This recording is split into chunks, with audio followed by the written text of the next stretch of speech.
Assalamualaikum warahmatullahi wabarakatuh.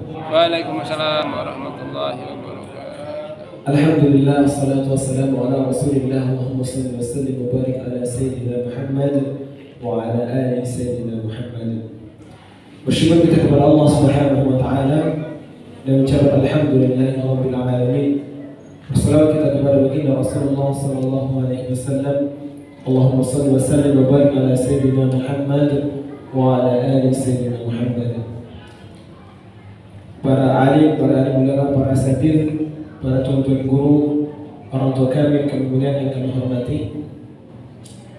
Pada malam hari ini kita sudah memasuki malam ke 16, ada yang 17, ada yang 16.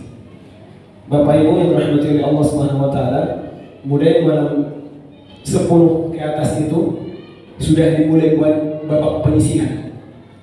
Babak penyisihan.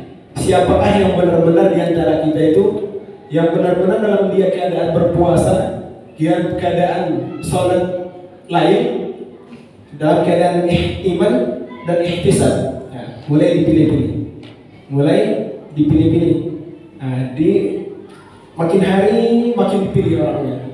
Makanya kita lihat semakin hari softnya semakin ke depan, semakin hari semakin ke depan. Malah nanti semakin terakhir semakin sedikit nanti ya. Karena itu adalah babak penyisihan.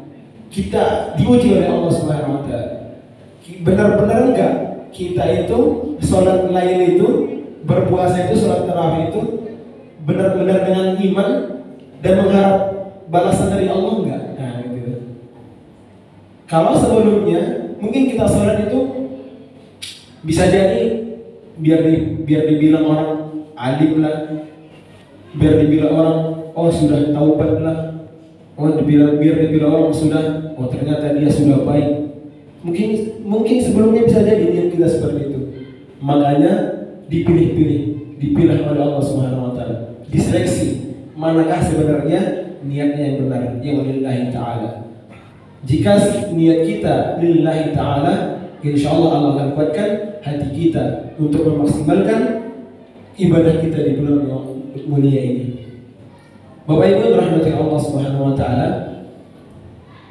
Rasulullah SAW berfirman, "Man sanna fil Islam sunnatan hasanatan falahu ajruha wa man ajru man 'amila biha." Rasulullah SAW bersabda, "Man sanna fil Islam sunnatan hasanatan." Barang siapa di dalam Islam ini, dalam agama ini membuat suatu kebaikan, falahu ajruha, maka Allah akan ganjarkan kepadanya kebaikan. Wa man ajru man 'amila biha, dan juga akan mendapatkan amal pahala-pahala dari orang-orang yang telah mengikuti dia. Contohnya seperti ini, Pak. Mudahnya ya. Misalnya seperti kita di masjid ini. Dibuka donasi infak membangun karpet. Membeli karpet. Membeli pintu kaca. Nah, ini kalau kita ikut bersedekah, ketika orang melihat kita bersedekah kemudian dia termotivasi, maka ketika dia bersedekah karena termotivasi bersedekah kita mendapat pahala karena dia sudah bersedekah, karena sudah meniru perbuatan kita mendapat pahala. Itulah istimewanya Nabi SAW ini. Kata difirmankan oleh Allah Subhanahu wa taala di surah Rahman ayat ke-60, hal jazaa'ul ihsani illa al-ihsan. Tidak ada balasan kebaikan kecuali kebaikan. Jadi tidak mungkin ketika kita berbuat baik Allah balas dengan keburukan. Tidak mungkin. Karena Allah katakan hal jazaa'ul ihsani illa al-ihsan. Tidak mungkin kebaikan dibalas oleh Allah dengan keburukan. Pasti Allah ganti akan lebih baik. Nah, ketika kita bersedekah, kemudian orang termotivasi, misalnya kita orang tak berada misalnya, kehidupan pas-pasan, bermakan pas-pasan. Tetapi ketika seorang si kaya melihat si orang tidak berada tadi berinfak, dia merasa terpukul, termotivasi. Kenapa dia bisa, saya tidak bisa? Makanya ketika kita berinfak tadi, dia mendapat pahala tidak tanpa mengurangi pahala yang berinfak tadi. Itulah sifatnya Rahman Allah, Rahman dan Rahimnya Allah. Sungguh baiknya Allah seperti itu. Dan juga sebaliknya, jika kita berbuat keburukan dan kemudian keburukan kita ditiru oleh orang lain, maka kita akan mendapatkan pahala, mendapatkan dosa sebagaimana dia mendapatkan dosa, bahkan 2 kali lipat. Misalnya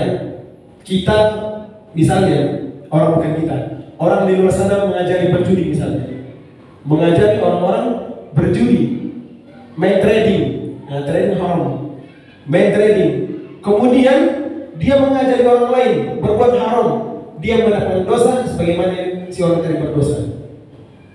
Ketika si orang yang diajari main judi, tanpa walaupun dia nggak berjudi, dia tetap akan mendapatkan dosa jariah akan terus mengalir. Makanya berhati-hati Pak. Suatu perbuatan harus berhati-hati kita. Jangan sampai perbuatan yang kita lakukan ditiru orang lain, apalagi perbuatan buruk. Ya, kita berbicara kotor misalnya, apalagi kita seorang pejabat, seorang guru, seorang asatidz, itu sangat berhati-hati. Seorang yang dituntut, yang ditiru harus berhati-hati. Ketika kita berbuat buruk, kemudian orang lain berbuat buruk karena tingkah kita, ditiru tingkah kita tersebut, maka kita juga akan mendapatkan dosa. Kita menyebarkan keburukan, kita mengajarkan keburukan, kita juga akan mendapat keburukannya. Si orang tadi berbuat keburukan, namun kita mendapat getah keburukannya. Nah, sebenarnya berhati-hati Pak. Begitu juga kebaikan Allah lipat gandakan. Ketika kita berniat untuk melakukan kebaikan, Allah balas kebaikannya tersebut. Ketika kita masih berniat Pak, misalnya kayak dibilang Pak Ketua tadi, bentar lagi kita mau bangun rumah Quran misalnya. Kemudian di hati Bapak kita itu, di hati kita sudah ada niat, saya akan menyumbang walaupun tidak seberapa, atau saya akan ikut nanti berpartisipasi. Itu sudah dihitung oleh Allah SWT sebagai pahala. Nah, ketika kita benar-benar ekspektasikan niat kita tadi, kita lakukan niat kita tadi, maka Allah ganjarkan pahala 2 kali lipat. Beda sama keburukan. Ketika kita hendak berbuat keburukan, kita berniat keburukan, kita belum diganjar dosa oleh Allah SWT. Misalnya kita berniat membunuh, seseorang, kita belum masih berniat, saya nanti mau membunuh si A misalnya, kita belum dicatat oleh Allah SWT sebagai dosa. Namun ketika kita berbuat hal tersebut, itu barulah dihitung sebagai dosa. Tapi ketika kita berniat berbuat dosa, belum dicatat sebagai dosa. Ketika kita berbuat dosa, barulah dicatat. Berbeda kebaikan. Kalau kebaikan kita masih berniat saja, sudah dihitung oleh Allah sebagai pahala, apalagi kita berbuat kebaikan. Makanya dari itu, mari kita berlomba-lomba Pak. Kita berbuat kebaikan dalam Islam ini. Man sanna fil Islami sunnatan hasanatan. Kita berlomba-lomba membuat kebaikan. Nah, berbuat amal jariah.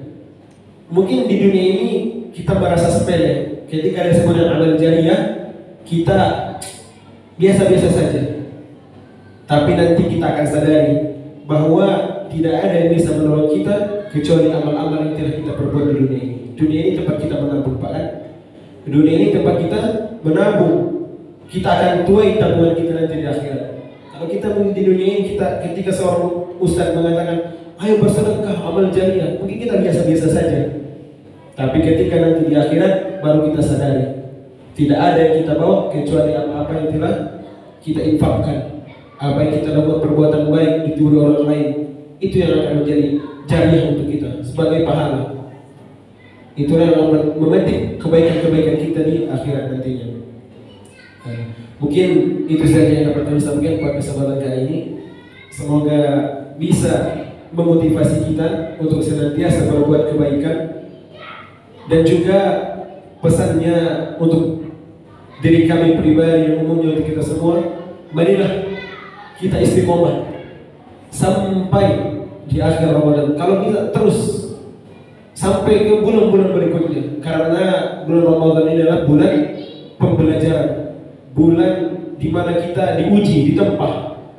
Kalau di Ramadan ini kita berhasil, insya Allah di bulan-bulan selanjutnya kita akan berhasil. Tapi kalau kita di bulan Ramadan ini kita gagal, maka di 11 bulan lainnya kita akan lebih gagal lagi. Mas, di akhir-akhir Ramadan ini banyak pejuang-pejuang di awal akan banyak yang digugur nanti di akhir nanti. Marilah kita rapatkan lagi soft kita. Kita bersemangat lagi. 10 Ramadan ini lebih besar pahalanya. Karena ada apa? Karena ada malam Lailatul Qadar. Kita nggak tahu di mana Lailatul Qadar, Pak. Enak kalau kita tahu di malam Lailatul Qadar. Kita tak perlu lagi sholat selama 29 hari. Cukup kita 1 hari. Tapi enggak, Allah sembunyikan malam Lailatul Qadar. Biar apa? Biar kita hidupkan malam-malam Ramadan kita mulai dari awal sampai akhir. Kita tidak tahu di mana Allah letakkan malam Lailatul Qadar. Kalau kita mendapatkan malam Lailatul Qadar, Pak, Masya Allah, ketika kita bersedekah pada hari itu, dihitung sedekah kita bagaikan sedekah 83 tahun. Ketika kita salat, dihitung pahala salat kita bagaikan salat 83 tahun. Ketika kita berzikir dari Allah SWT, bagaikan kita berzikir 83 tahun. Itulah istimewanya malam Lailatul Qadar. Ketika kita bersedekah, menunggu amal-amal kebaikan, makanya kita siapkan segala keperluan kita di 10 malam terakhir. Kalau bisa kita iktikaf nantinya, kita maksimalkan, karena kita tidak tahu apakah kita mendapatkan Ramadan di tahun yang akan datang. Kita tidak tahu Ramadan datang kita masih dapat enggak, kita masih sehat apa enggak. Makanya di 10 malam ini kita maksimalkan semua amal ibadah, amal-amal soleh kita maksimalkan. Memberikan buka puasa, makanan untuk orang-orang berpuasa itu luar biasa juga pahalanya. Kita mendapatkan pahala puasa dan orang yang berpuasa tanpa mengurangi pahala orang yang berpuasa tersebut. Itu saja yang kami sampaikan. Hadallahu wa iyyakum ajma'in. Astaghfirullahaladzim ala kulli khata'in wa nuqsan. Kami meminta maaf kepada para jemaah sekalian jika ada kekhilafan dan kesalahan dari ucapan dan perbuatan kami. Jika ada yang benar itu datang dari Allah Subhanahu wa taala. Hadallahu wa iyyakum ajma'in. Subhanakallahumma wa bihamdika asyhadu an la ilaha illa anta astaghfiruka wa atubu ilaik. Assalamualaikum warahmatullahi wabarakatuh. Satu lagi, Pak, mohon maaf. Nanti anak-anak ada doa khatmil Quran.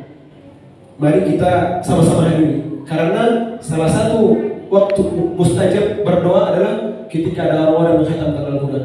Para ulama itu sering ketika mereka mendengar ada orang yang khatam Quran, mereka mendatangi majelisnya untuk meminta doa. Karena pada malam itu, pada saat itu doa dimustajab oleh Allah Subhanahu wa taala. Nanti ketika ada anak-anak kita yang menghatam Al-Quran, kita datang di majelis tersebut, kita banyak-banyak berdoa.